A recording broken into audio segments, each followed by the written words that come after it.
Okay,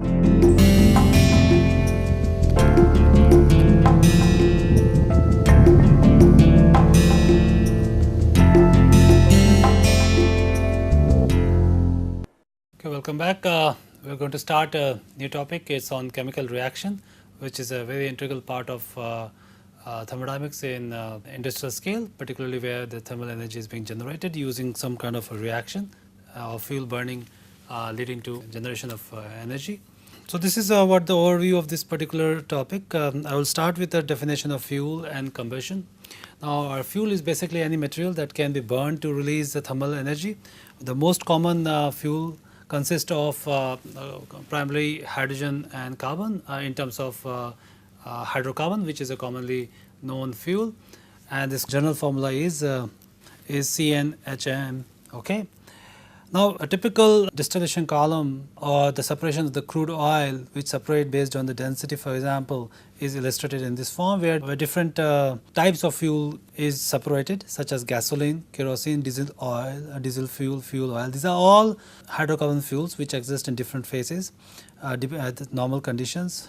Some in gas phase, some in solid phase, okay, depending on the densities. The most common hydrofuel is basically octane, for example, okay, and natural gas, for example, is another one which consists of mainly methane. Okay, now in addition, one can have other kind of hydrocarbon fuel which are consist of methyl alcohol or methanol, okay, which is commonly also used nowadays as in different existing fuel to create some kind of blended fuel.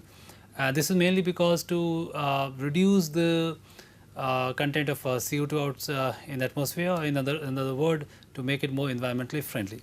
And thus these new alternative fuels are becoming more important, increasingly important in current usage in industry as well as in automobile industry. Okay, and thus we need a friendlier fuels for the environment, and importance of natural gas, alcohol, LPGs, hydrogen is becoming increasingly important. Now one can look at this table which provides energy contents of different kind of fuel, considering gasoline as a basis for the energy content, and one can clearly see is that your LPGs, ethanol, CNGs, these have a high energy content, and thus it's also useful that you want to burn the same amount of mass but obtain much higher amount of energy based on this particular table illustrates that, and thus it's becoming quite relevant to make use of such kind of fuels in daily usage. Okay, so one of the primary thing which primary physics behind this energy generation is combustion, and thus we need to little bit spend some time on it. Combustion is nothing but a chemical reaction, okay, during which fuel, which we already discussed, different kind of fuel is oxidized and a large quantity of energy is being generated. So this is basically combustion, and thus we need an oxidizer which is mainly air, but in many cases oxidizer would be a pure O2, such as used for in cutting and welding. Okay, air will contain not only oxygen but as well as nitrogen. Okay, so if you consider 1 kilomole of oxygen, the corresponding number of moles of nitrogen is 3.76, and thus the total amount of air would be 4.76 kilomole. Okay, nitrogen acts like an inert. Okay, we will be assuming that it basically it behaves more like an inert gas, and thus it will enter as a reactant as well as a reactant or in a reactant species, but as well as it will exit in the product phase as nitrogen itself. So though it acts like a inert gas, but it will affect the outcome of the combustion, okay, because it enters typically at low temperature but exit at considerably high temperature, okay, and thus it absorbs a large portion of the chemical energy which is being released during the combustion. Okay, thus it will also affect the outcome of the combustion. Okay, so let me go through a bit of the mass balance, and so one can clearly see based on a little bit of exercise that the moles are not going to be balanced during the chemical reaction. It's only the mass of the elements which are going to be balanced. Take an example of a generation or the formation of a carbon dioxide from a simple carbon element and oxygen. leading to CO2. Thus, you have 1 mole of carbon plus 1 mole of oxygen leading to 1 mole of CO2. Clearly, one can see that moles are not balanced. On the other hand, the mass of individual elements are balanced, which one can see here. Okay. Now, mass is connected to the number of mole and the molar mass from this expression. Okay. The chemical equations are balanced on the basis of the conservation of mass principle or the mass balance, okay, which we state as follows: the total mass of each element is conserved during a chemical reaction. For example, in the case of water formation from hydrogen and oxygen, 2 kg of water and plus 16 kg of oxygen leads to 2 kg of hydrogen and 16 kg of oxygen, which is part of the water. Okay, though the number of moles are different because here is 1 mole and this is half mole, okay, leading to 1 mole of water. So in this case, we need to balance hydrogen, which should be balanced, and as well as oxygen. So clearly the reactant, which is this, contains 2 kg of hydrogen and oxygen 16 kg, and as well as this would be the same for the product case, okay, as you can clearly see from the water. So that is how we are going to make use of it in the analysis as well. Later on, we will clearly use this mass balance for our analysis. Okay. Now, the fuel automatically does not burn by itself, and this is good, otherwise it will be burning all the time. So it requires a certain kind of temperature at which it will start igniting itself. Okay, and this is what we call it ignition temperature. Okay, so ignition temperature is the temperature which is the minimum temperature at which the combustion occurs for the fuel. So, for example, for gasoline it is 260 degrees Celsius, carbon 400 degrees Celsius, hydrogen 580 degrees Celsius, carbon monoxide 610 degrees Celsius, and 630 degrees Celsius for methane. Okay. In addition to this, you need a sufficient amount of oxidizer, or for example air, for burning a fuel. So, a proportion of the fuel and air must be in a proper range for combustion to begin. For example, natural gas does not burn in air in concentration less than 5% or greater than about 15%. So this is something is quite relevant, that there is a certain range of oxidized or air which is required in order to burn the fuel, okay, or in order to combustion to occur. So which means there is a certain air fuel ratio which is necessary. So let us first define what is air fuel ratio. So the air fuel ratio is nothing but the ratio of the mass of air to the mass of fuel. So it's defined on the basis of mass. So AF is, with an acronym for air fuel ratio, is nothing but MA air divided by M fuel. Okay, for example, this is the fuel as a reactant and air. Okay, this is a reactant leading to combustion, or in combustion chamber leading to product. So in this case, the air fuel ratio is nothing but 17, is like 17 kg of air divided by 1 kg of fuel. Okay, the reciprocal of air fuel ratio is fuel air ratio. Okay, so this is sometimes used, but most commonly used is AF ratio. So the air fuel ratio represents the amount of air used per unit mass of fuel during a combustion process. So this is sometimes a terminology which we use in order to solve the problem. So let's take an example to find out the number of moles for each gas and as well as the air fuel ratio for the combustion chamber. So this is an example of 1 kilomole of octane which is burned with air. Okay, so this contains 20 kilomole of O2. Assuming that the product contains only CO2, H2, O2, N2, determine the mole number of each gas in the product and the AF ratio for this combustion process. So the first thing what we are going to do is to write the chemical reaction or the equation here. So octane is C8, it's already assumed to be 1 mole, so this becomes 1. Okay, so basically it's nothing but 1 into C8H8 plus 20 kilomole of air. So air contains O2 plus 3.76 of nitrogen. So I'm going to write here 20, which is being multiplied here.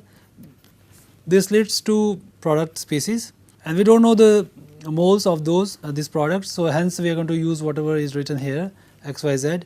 So X CO2 plus Y H2 plus Z O2 plus WN2. Okay. Now we know that the mole are not going to be balanced. So the first thing is to do a mass balance of each species. Okay, so let me start the exercise here. So the mass balance, or you can also make use of total number of atoms.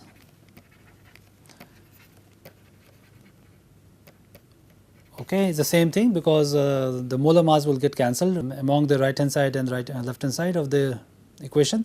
So one can do simple total number of atoms instead of writing the complete mass balance.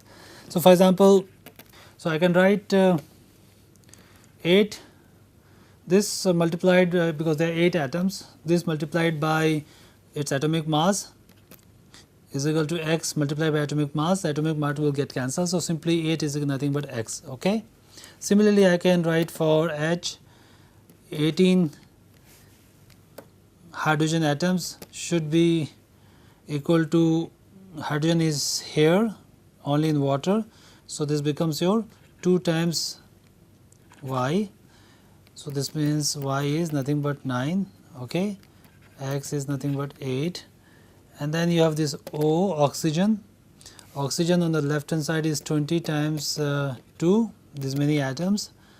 This should be 2 times x plus y plus z into 2, okay. And if you plug these values, you can get z is 7.5, okay. Similarly, N2 is 20 times 2 times 3.7 here. So either you can write N2. If you're writing N2, then I should erase this because this is only the balance of N2, okay, not N, but it will be more or less same, or it will yield the same results, and this should be equal to W. Okay, I can also write this for N is equivalent 20 into 2, 3.76, 2 into W. So this is equivalent to this expression, and this gives W as 75.2. Okay. Now I can write down the air fuel ratio, which is nothing but m air by m fuel. Okay, the mass is nothing but your n number of moles multiplied by molar mass.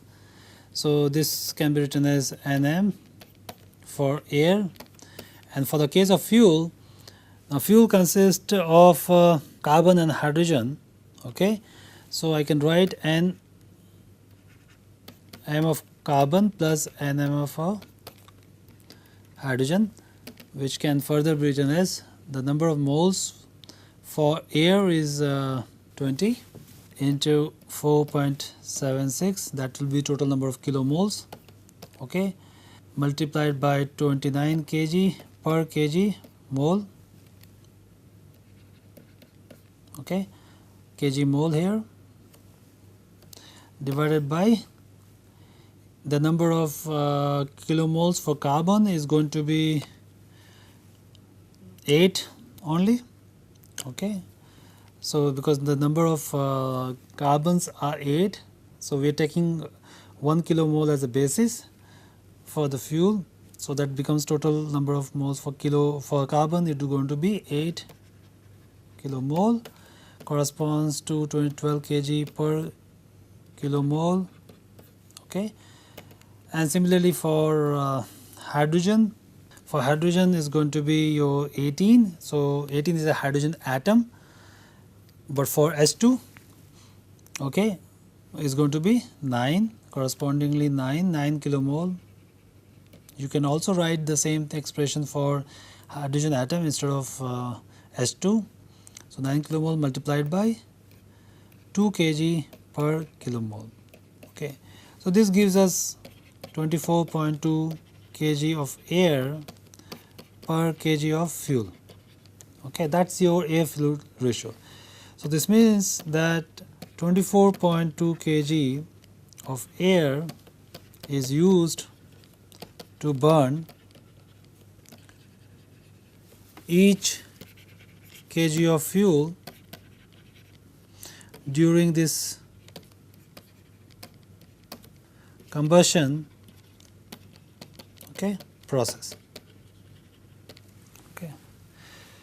So that way what we have done, we have determined the moles, and this was determined by calculating the balance by performing the mass balance for each individual elements, and leading to this number of moles for the product streams, product species.